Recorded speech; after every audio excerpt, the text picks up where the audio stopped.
میرے حضور نے 3 چیزیں قسم کر کے کہی، اگر کوئی شخص کسی کو معاف کر دیتا ہے تو اس کی عزت کم نہیں ہوگی، میں محمد اللہ کی قسم اٹھاتا ہوں۔ دوسری بات میرے حضور نے فرمائی کہ جو شخص مانگنے لگ جاتا ہے، سوال کا دروازہ کھول لیتا ہے، اللہ اس کے لیے محتاجی کا دروازہ کھول دیتا ہے، اس کی کبھی کمی پوری نہیں ہوتی۔ اور تیسری بات میرے حضور نے قسم کر کے کہی، ما نقص مال عبد من صدقہ، کہا میں اللہ کی قسم اٹھا کے کہتا ہوں کہ صدقے سے مال کم نہیں ہوتا، صدقے سے مال گھٹتا نہیں ہے۔ تو ایک تو مال بھی نہیں گھٹے گا، یہ ضمانت کس کی ہے؟ میری نہیں ہے، یہ رسول اللہ کی ضمانت ہے۔ ایک تو مال بھی کم نہیں ہوگا، اور دوسرا یہ ہے کہ حب دولت ختم ہوگی۔ حب دولت تلف می سازت زکات، یہ ماہ سیام آ رہا ہے تو زکات سے حب دولت کو کم کیجئے، بلکہ صدقات دیجئے، نفلی صدقات کیجئے، غرباء کی مدد کیجئے، مساکین کی مدد کیجئے، اپنے غریب محتاج رشتہ داروں پہ غور کیجئے، ان کی مدد کیجئے، اپنی ہمسائیگی میں دیکھیے، پردے سے مدد کیجئے، ان کی عزت نفس بھی مجروح نہ ہو۔ یہ جو نمائش لگا کے 10 اخباروں میں چھپوا کے لوگوں کی مدد کرتے ہیں، اس سے گریز کیجئے۔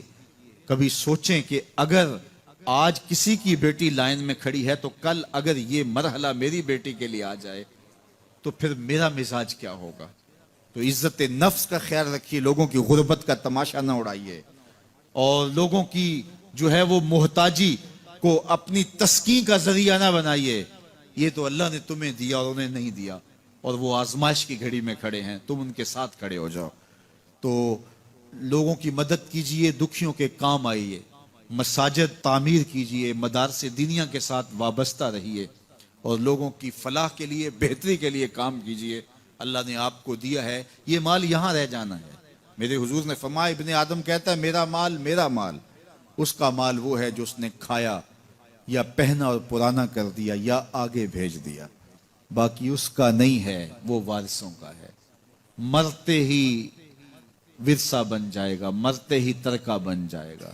کفن بھی میلا نہیں ہونے دیں گے کہ بعض اولادیں تو بانٹ لیتی ہیں۔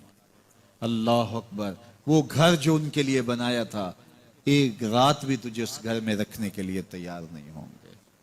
آج تیرا نام چھن گیا، آج کوئی یہ نہیں کہتا کہ پیچھے اس امام کے اور حاضر اس چودھری صاحب کے، حاضر اس میت کے۔ آج تو ڈیڈ باڈی بن گیا، آج تو میت بن گیا۔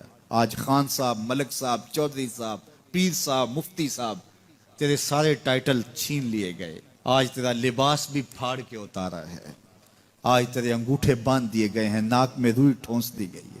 آج تو غسال کے رحم و کرم پہ ہیں، وہ تجھے ادھر الٹ دے یا ادھر پلٹ دے، اب تیرے پاس کوئی اختیار ہی باقی نہیں رہا۔ میاں صاحب بولے، جاندی واری ڈرونا بنیو تے ہاتھ نہ لاندے ڈرتے۔ آج اولاد بھی دور ہے، پوتے اور پوتیاں بھی ڈرتی ہیں۔ جاندی واری ڈرونا بنیو تے ہاتھ نہ لاندے ڈر دے، جنہ لئی تو پاپ کمائے اج کتھے نہیں تیرے کر دے۔ آج سارے چلے گئے، تو آج اپنے ہاتھ سے اپنی زندگی کو سنوارنے کے عمل کی طرف بڑھتا ہے۔ تو ذات کے گھوڑے بھی ہوں لیکن نسبت ہو میرے حضور سے تو رب کو وہ اچھے لگتے ہیں۔ تو کہا بے شک انسان اپنے رب کا ناشکرہ ہے۔ اس پر کسی دلیل کی ضرورت نہیں ہے کہ یہ ناشکرہ ہے، یہ خود اس کا گواہ ہے۔ ذرا اپنے اندر اتر کے دیکھے کہ یہ کھڑا کہاں ہے، یہ کس قدر نعمتیں پانے کے باوجود شکوے کی زبان کھولے رکھتا ہے۔ یہ ناشکرہ ہر وقت اس کی نعمتوں کی ناشکری کرتا رہتا ہے۔ جتنی نعمتیں اس کو عطا کی، اس کو تو ہم نے جو چمکتی روشن آنکھیں دی ہیں، اس کو بولتی زبان بخشی ہے، خوبصورت چہرہ دیا ہے، قد رانا بخشا ہے، اس کو دماغی قوتیں عطا کی ہیں، اور اس کو سننے والے کان دیے، اس کی زبان پہ ذائقے رکھ دیے، نظام انہضام، نظام تنفس، کیا کیا نہیں سے عطا کیا۔ لیکن ہر وقت یہ ناشکری کے کلمات ہی بولتا رہتا ہے، میرے پاس یہ بھی نہیں، یہ میرے پاس یہ بھی نہیں، میرے پاس یہ بھی نہیں۔ دیکھیں اس کے پاس کیا کیا اس کے مالک نے عطا کیا ہے۔ تو یہ ہر وقت ناشکری، اور پھر جوں جوں ہم قیامت کے قریب ہوتے چلے جا رہے ہیں تو انسان کی ناشکری بڑھتی چلی جا رہی ہے۔